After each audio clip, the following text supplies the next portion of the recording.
हाँ तो भाई लोग कैसे हो आप सब।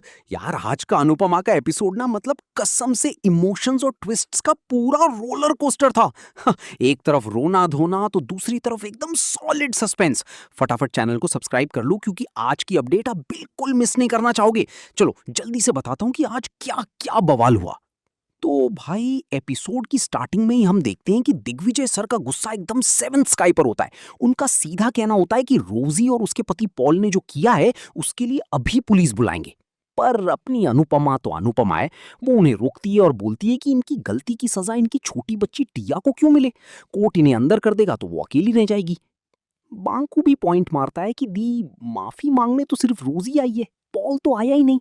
डॉक्टर बोस और दिग्विजय सर दोनों इस हक में होते हैं कि बुराई को सजा मिलनी चाहिए। पर अनु एक बहुत डीप बात बोलती है यार। वो कहती है कि एक माँ के लिए अपने ही बच्चे से नजरें ना मिला पाना सबसे बड़ी झील है। और सच में रोजी वहां रोते हुए हाथ जोड़कर माफी मांगती है। अपनी छोटी सी जयू इतनी समझदार निकलती है कि वो रोजी को माफ कर देती है। रोजी भी वादा करती है कि अब से वो सब बुरे काम छोड़ देगी और एक अच्छी माँ बनेगी। वो जयू को एक गिफ्ट देकर वहां से चली जाती है। उधर शाह हाउस में अलग ही टेंशन चल रही है। ईशु और परी बैठकर डिस्कस कर रहे होते हैं कि उनके पापा लोग तोशु कितने सेल्फिश हैं। परी तो यहां तक बोल देती है कि क्या ये सच में अनुपमा के बच्चे हैं या हॉस्पिटल में बदल गए थे। मतलब बापूजी की इतनी बुरी हालत है फिर भी इनका दिल नहीं पिघलता। तभी अंश एकदम इमोशनल बात बोलता है और वो सीधा राही को देखकर बोल रहा होता है। वो कहता है कि रिश्ते ऐसे तोड़े नहीं जाते। पैदा करने वाली माँ को कोई थोड़ी डिवोर्स दे सकता है। जिंदगी का कोई भरोसा नहीं है। कल को पेरेंट्स को कुछ हो गया तो जिंदगी भर बस गिल्ट रह जाएगा। ये सुनकर राही को भी अनु की याद आ जाती है कि कैसे उसने उसे पाला था। भाई अगली सुबह एकदम हार्ट टचिंग सीन आता है। अनु को सुबह सुबह राही का कॉल आता है और राही बोलती है आई लव यू मम्मी। अनु तो सुनकर एकदम रोने लगती है खुशी के मारे। कहती है कि मेरी परछाई मुझसे रूठ गई थी, मैं तेरी आवाज तरस गई थी, मैं तेरे सारे दुख ले लूंगी। पर अगली अब आते हैं थोड़े एक्शन पर। किचन में गौतम राही को ऑर्डर देता है कि मेरा प्रोटीन शेक बना दो। राही तो सीधा मुंह पर मना कर देती है। इस पर गौतम उसे ताने मारने लगता है कि तुम्हारी शाह फैमिली का क्या हाल हो गया है देख लो। माँ ही घर से निकल गई, अंश दर दर भटक रहा है, बापूजी अगरबत्ती बेच रहे हैं और तोशु तो उसका नौकर बन चुका है। वो बोलता है कि वो राही की लाइफ नरक बना देगा। पर यार कर्मा इज रियल। गौतम जैसे ही शक्कर का डब्बा खोलता है सारी शक्कर उसके मुंह पर गिर जाती है। राही मस्त हंसती है और बोलती है तुम्हारी जबान ज्यादा कड़वी हो गई थी ना, इसलिए किस्मत ने मुंह में शक्कर डाल दी, और उसको वॉर्न करके वहां से निकल जाती है। दोस्तों इधर दिग्विजय सर अपनी गुजरी हुई बेटी सवी की यादों में कंप्लीटली टूट चुके होते हैं। पौधों से बातें कर रहे होते हैं कि सवी के बिना उन्हें नींद नहीं आती। अनु उनको रोती हुई देखकर अपना रुमाल देती है और उन्हें संभालती है। वो बोलती हैं कि आप ऐसे रोगे तो सवी भी वहां रोएगी। फिर दोनों बच्चों के लिए सवी का फेवरेट हलवा लेकर आश्रम निकल जाते हैं।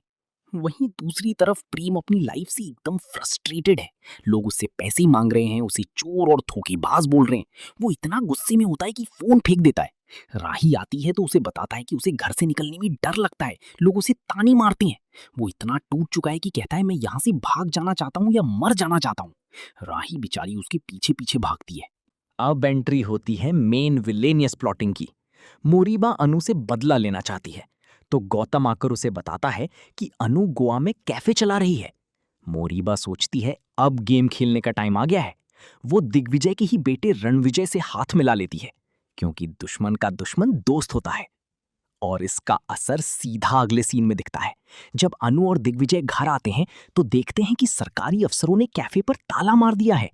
रणविजय ने अपने ही बाप की जगह पर नोटिस लगवा दिया है और उन्हें 24 घंटे में जगह खाली करनी है। दिग्विजय सर का गुस्सा और दुख दोनों फूट पड़ते हैं। एक छोटा सा सीन बा और बापूजी का भी आता है जहां वो घर का काम कर रहे होते हैं पैसे बचाने के लिए। बा रियलाइज करती है कि अनूज दलदल यानी शाह हाउस से चली गई तो अच्छा ही हुआ। बापूजी बहुत प्यारी बात बोलते हैं कि अनु एक ऐसी डॉक्टर है जिसके पास हर दर्द का इलाज है और अब वो जहां भी है लोगों की मदद ही कर रही होगी। भाई लोग अब सुनो सबसे बड़ा ट्विस्ट जो नेक्स्ट एपिसोड में आने वाला है। एक तरफ राही की बॉस कंपनी की को फाउंडर इंडिया आने वाली है जिससे राही प्रेम के बारे में बात करने की सोच रही है।